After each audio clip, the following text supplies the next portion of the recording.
Fala galera das interwebs, @Valdirzeira aqui novamente para mais um vídeo no canal do Indo Talks. E vamos falar sobre como a cultura pop é um ovo, parte 2 nesse vídeo aqui. Então vamos lá? Action! Camaradas da cultura pop, começou o Indo Talks. Bom, antes de mais nada, eu já fiz um vídeo aqui no canal sobre como a cultura pop é um ovo, tá? Tem a parte 1 desse aqui, e nele eu falo como Star Wars ajudou a fundar a Vertigo. É bem legal essa história, tá? Então, clica no card aí, você vai descobrir mais. E nesse vídeo aqui é tipo uma parte 2, uma continuação, mas é outro tema, tá? Apesar de que eu vou por um caminho parecido. Eu queria mostrar pra vocês aqui hoje como o Superman ajudou a criar Watchman, tá? E como isso mudou os quadrinhos para sempre, né? E as adaptações de quadrinho, e fez a fama do Zack Snyder e os caralho, né? Mas, como diria Jack, vamos por partes. Vamos lá, o Superman, ele surge em 1939. O Jerry Siegel e o Joe Shuster, eles se conheceram no início da década de 1930. Assim, eles eram descendentes de judeus que vieram para os Estados Unidos tentar a vida, sabe? Na década de 30 ali, período entre guerras na Alemanha, um certo tiozinho tava ascendendo ao poder ali, tá? Tinha uma onda ali de, não muito favorável aos judeus e vamos pra América, né? Eles trabalharam no jornal da escola, onde eles estudavam, a Glenville High School, e lá eles criavam histórias de ficção científica, e eles adoravam, eles consumiam muitas tirinhas de jornais, e os quadrinhos que estavam nascendo naquela época, né? Então, em 1933, eles criaram o Superman, na verdade uma versão do Superman. E né, você deve estar pensando agora assim, ué, você não disse que o Superman nasceu em 1939? Como é que eles criaram um bagulho em 1933? Exato, o Superman nasceu em 1939. Só que o Superman que o Siegel e o Shuster criaram em 1933 era bem diferente da versão que todos conhecemos e amamos hoje em dia. Nessa versão, o Superman era um super vilão careca, cujos poderes psíquicos foram usados para manipular outras pessoas e dominar a humanidade. Mas aí beleza, eles publicam essa historinha aí do Superman, seguem a vida, blá blá blá, se formam no colégio, vão fazer faculdade, né? Só que eles continuam trabalhando com quadrinhos, né? Com arte de quadrinhos, né? Eles trabalham aí fazendo tirinhas de jornais, até que chamam a atenção da National Periodic Publications, a National Comic. E quem viu a Masterclass lá sobre o DCU sabe do que nós estamos falando. É a editora que daria origem à DC Comics. Inclusive, eles são responsáveis por uma das histórias que seriam publicadas já na primeira edição da revista Detective Comics. Nessa história, eles criam o detetive Islam Bradley. Aí, habituados com as HQs, né, depois de um time trabalhando assim com essas antologias de heróis, eles decidiram dar uma nova chance para um personagem antigo deles, o Super-Homem. E aí, os dois autores, eles pensam que eles precisam fazer mudanças. Então, eles fazem uma série de reformulações e tentam emplacar as histórias. E aí nenhuma, aceita, assim, fala, não. Porque nesse período a pira era história de ficção, história de cowboy, faroeste, história de detetive, tinha muita história de detetive. Algumas de terror também, alguns quadrinhos de terror. Fantasia um pouco, né, com lobisomem, vampiro. Até que em 1938, a National Comics, empolgada que estava com a febre dos quadrinhos, pede para os dois escreverem um novo personagem para uma revista que passaria a ser publicada. E aí eles falam, é a chance. Vamos mostrar essa história do Superman que a gente criou para ver se a gente consegue emplacar e vender. Dito e feito, os editores da National Publication adoram a ideia. Era exatamente o que eles queriam. Eles estavam tentando lançar uma outra moda e BUM! Em junho de 1938, o Superman faz sua estreia definitiva nos quadrinhos na revista Action Comics número 1. Com aquela famosa capa clássica que hoje vale milhões, que é o Superman segurando um carro verde em cima da cabeça, assim, né? Tá, mas e aí, o que isso tem a ver com o Watchmen, né? Bem, tudo. Não só porque o Watchmen é da DC, tá? O sucesso do personagem foi tão grande que várias editoras correram para tentar copiar o sucesso e criar seu próprio super-herói. A própria National Comics tentaria repetir o efeito, contratando diversos autores e desenhistas nos anos seguintes, né? O principal deles, logo em 1939, foi lançar a primeira história do Batman na revista Detective Comics 27. E aí estava iniciada a era de ouro dos quadrinhos de super-herói. E, cara, não para por aí. Diversas outras editoras dos quadrinhos também tentaram ter seu próprio Super-Homem. É nessa época que surge o Capitão Marvel pela Fawcett Comics. Você tem o Masterman, o Muscleman, vários Man, né? Na Masterclass da DC eu falo vários. Os próprios autores tentaram criar outro Superman para outras editoras. Uma vez que por mais que eles tenham criado, os direitos do personagem ficaram com a DC. E por mais que o Superman tenha ficado famosão, assim, muito tempo depois, só que eles ganharam crédito por ter criado o Superman. E, tipo, isso deu uma treta gigantesca, assim, mas eu posso falar disso de outra hora, tá? O fato é que, com tanta cópia do Super-Homem, a National, que depois viraria a DC, resolveu processar todo mundo, alegando plágio. Por mais diferente que fosse o personagem, assim, as belezuras da propriedade intelectual no capitalismo. O resultado foi que várias empresas, ou por imposição judicial, ou por causa desse assédio judicial, ou por várias outras questões econômicas e financeiras, tiveram que parar de publicar super-herói. Ou faliram devido aos altos custos do processo, ou foram compradas, adquiridas pelas empresas maiores, gerando o monopólio. Mas quem leu o Lenin aí, né, imperialismo, a face superior do capitalismo, não se espanta. E entre muitas dessas cópias do Homem de Aço, estava o Capitão Átomo e todos os heróis da Charlton Comics. Vamos falar deles então, dos heróis da Charlton Comics.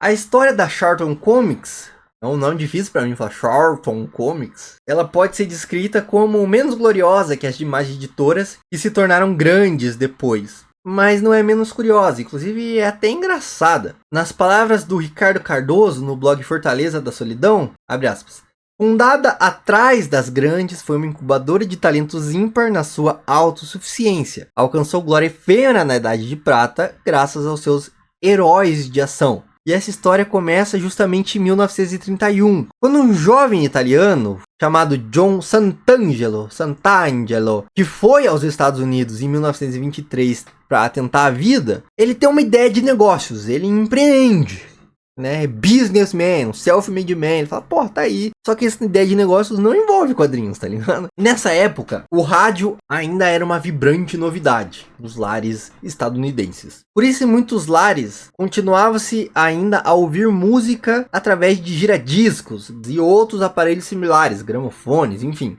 toca-discos, cuja pouca evolução tecnológica, né, tecnologia ainda muito rudimentar, nem sempre permitia aos ouvintes escutar claramente as letras das músicas. E nem toda capa de disco de LP vinha a letra impressa, escrita. E aí o Santangelo viu aí uma oportunidade de negócio, falou, tá aí, vou empreender, vou virar empreendedor, ser patrão de mim mesmo. Ele passou a publicar revistinhas contendo as letras das músicas, o que na época foi tipo uma baita ideia. E tipo, vendeu que nem água. Não é que nem hoje que tem internet, né? Enfim. Só que tinha um pequeno probleminha. Pô, como é que ninguém pensou nisso antes? Não tinha um problema. Tinha questão dos direitos autorais. É por isso que ninguém imprimia essa bosta. Só que o Santangelo não pensou nisso, tá ligado?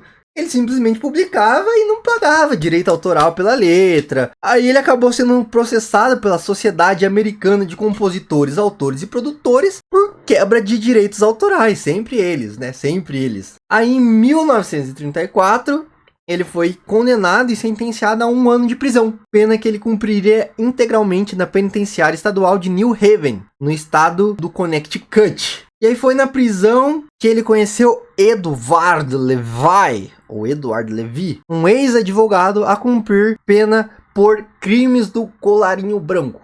E aí lá eles trocaram ideias, se tornaram amigos. E aí ele falou, por que você foi preso? Porque, né, o direito autoral. O cara falou, porque, daí ele contou a história e falou, pô, que boa ideia, na verdade, de negócio, hein? E aí quando os dois foram soltos, eles tiveram a ideia de continuar o negócio. Só que agora fazendo tudo dentro da lei. Como o cara era um advogado, ele sabia mais ou menos os trâmites burocráticos da lei e decidiram legalizar, pagando os royalties certinho dos autores, direito autoral, pedindo autorização e tudo mais. E aí o que acontece? Ambos tinham filhos chamados Charles e por isso concordaram em batizar a futura editora de Two Charles Company, companhia dos dois Charles. E aí, numa decisão estratégica que se revelaria decisiva para o êxito do empreendimento, o Santangelo e o Levy decidiram adquirir uma gráfica industrial e uma robusta frota de caminhão. A primeira asseguraria a impressão das publicações e a segunda a sua distribuição por todo o país. Então eles verticalizaram a produção. Eles criavam, editavam as revistas,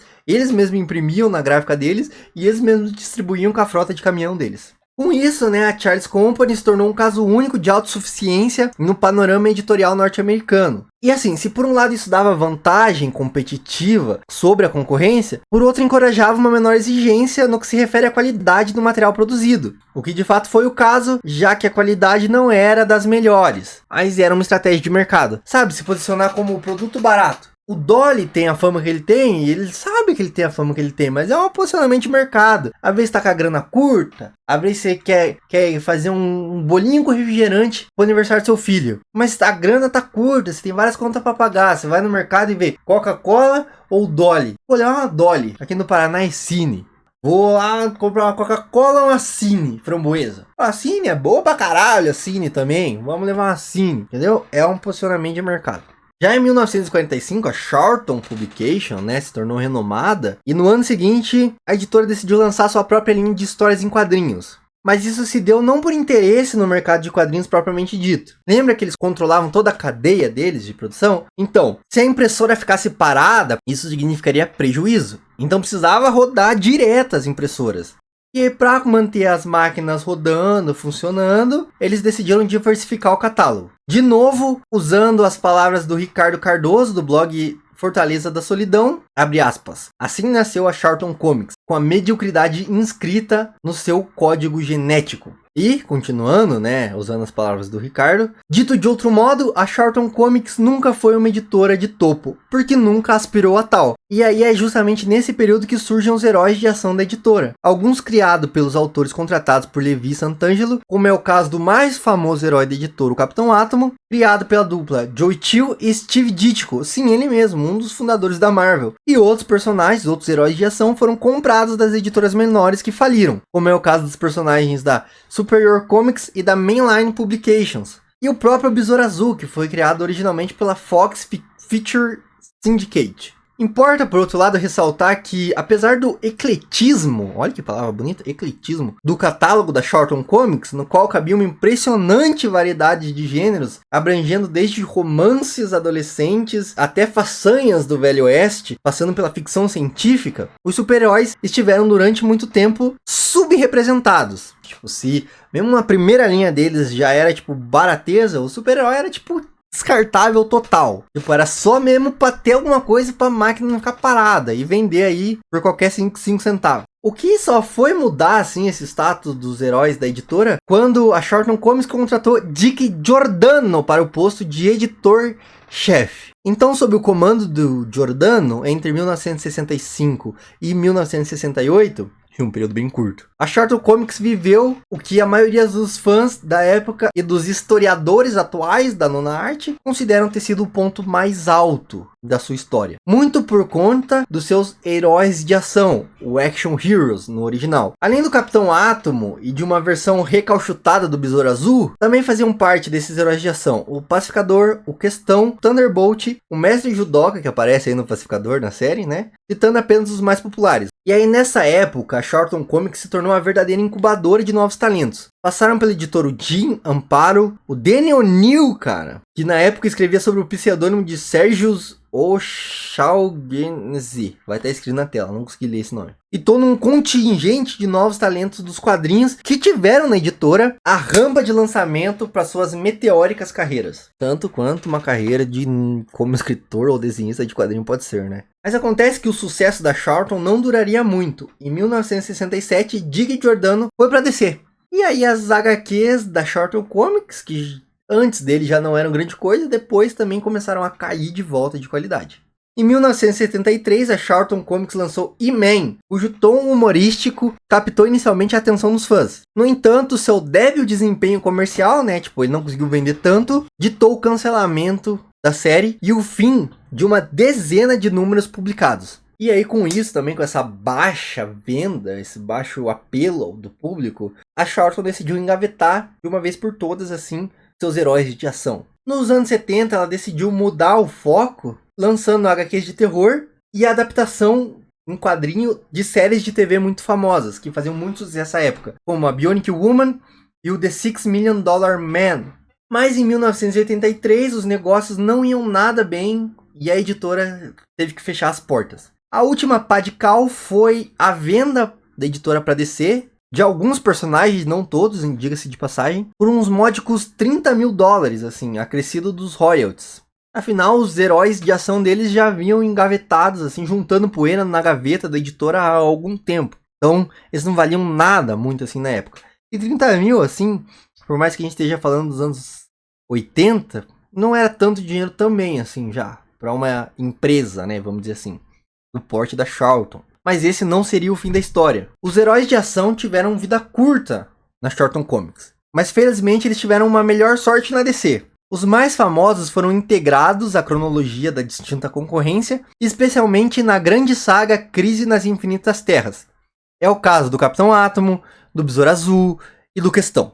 Os demais até apareceram em uma ou outra história, mas tipo, continuaram a ser lado C, lado D, sabe, dos quadrinhos. Até o James Gunn usar o Pacificador no Esquadrão Suicida e dar uma série própria pra ele, trazendo um mestre judoca, cara, pra série, olha isso. Porém, lá na época em que eles foram comprados, tinha alguém de olho para fazer uma história épica com eles, mas que nunca aconteceu. Felizmente. Eu vou explicar por que felizmente. Afinal, se você se lembra bem, nos anos 80, quem chega aos quadrinhos estadunidense, especialmente na DC, é um jovem barbudo, cabeludo, com uns ideal anarquista, estranho, mas que fazia muito sucesso na cena underground de quadrinhos britânica. Eu tô falando dele mesmo, do mago inglês, o Alan Moore. Ele já tinha escrito seu nome nos anais dos quadrinhos, com Marvel Man e a série que ele tinha começado a publicar, V de Vingança. E aí ele chamou a atenção do Lee Wayne, o editor da DC Comics na época, e foi contratado em 1982 para escrever a revista Saga do Monstro do Pântano. Eu nem preciso dizer, porque eu revivo repetindo em vários conteúdos que eu produzo, que foi um sucesso.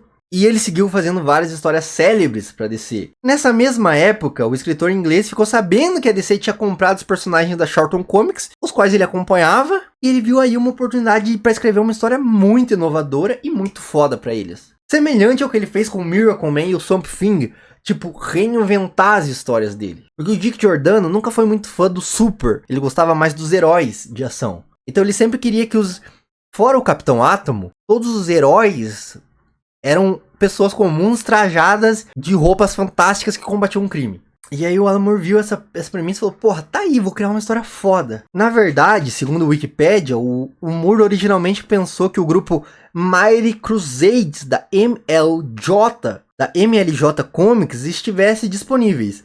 Então ele desenvolveu um roteiro de uma minissérie envolvendo um assassinato que começaria com o descobrimento do corpo do personagem The Shield em um porto. Mas quando ele soube da compra da Charlton Comics pela DC, ele na hora adaptou a história, usou a mesma premissa e montou um projeto com os personagens da Charlton, intitulado Who Killed the Peacemaker? Quem matou o pacificador? Aí ele enviou a história para o seu editor na DC, ninguém menos que o Dick Giordano. Olha aí a conexão. Ele adorou a ideia, mas ele pensou assim, pô, não vamos usar os personagens da Charlton. Essa história é muito disruptiva, muito diferentona. Eu gosto muito desses personagens. E não curtiu a ideia de usar esses personagens nessa história. De acordo com Moore, abre aspas, a DC percebeu que seus personagens caros acabariam ou mortos ou inutilizados. Afinal, pensa comigo, a DC acabou de comprar os personagens só pra matar eles de cara? Não dava, né?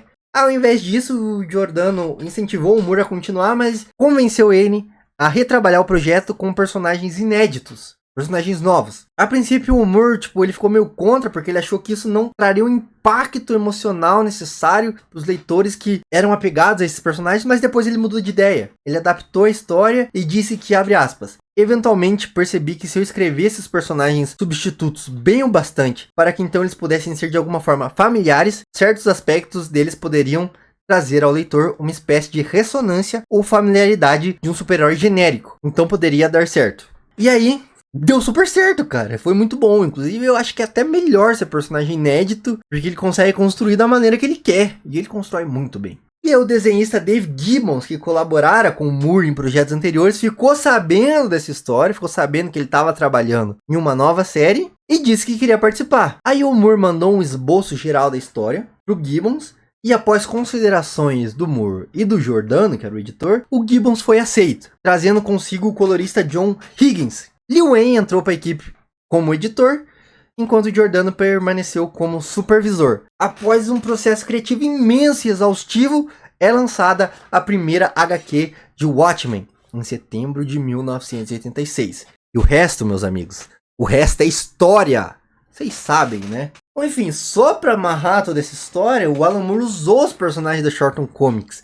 Quais são eles? O comediante, o Edward Blake, ele é baseado no Pacificador. Ficou claro aí pela minha narrativa, né? Afinal, o título original da história seria Who Killed the Peacemaker, quem matou o Pacificador, e quem morre no Watchmen, spoiler, né, já no começo da história, é o comediante. E as personalidades deles são bem parecidas, né? Eles são uma sátira do herói, eles estão dispostos a fazer o que for preciso, né? O Coruja é baseado no Besouro Azul. Dá pra ver pelo design do personagem, né? Porque os dois são animais. E os designs são bem parecidos. O Besouro Azul também tinha um dirigível lá, né? Um avião, um besouro avião. E o Coruja também tem o Arquimedes dele, né? O Ozymandias, né? O Ozymandias, o Adrian Veidt, foi baseado no Thunderbolt, né, pelo seu grande intelecto. O Rorschach, o Walter Kovacs, não é um Batman.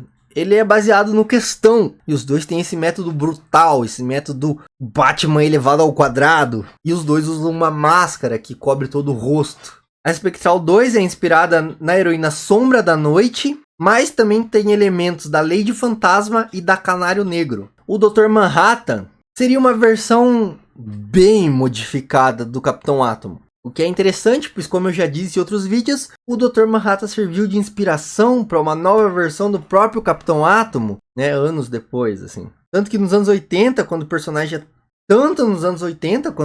é totalmente reimaginado, quanto nas aparições posteriores. Nas adaptações, como é o caso da Liga da Justiça Sem Limites, e nos quadrinhos dos 952.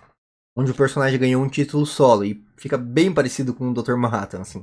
Ou seja, é um caso onde a inspiração inspirou a reimaginação da inspiração original, tá ligado? E o que prova de novo que a cultura pop é um ovo, tá ligado?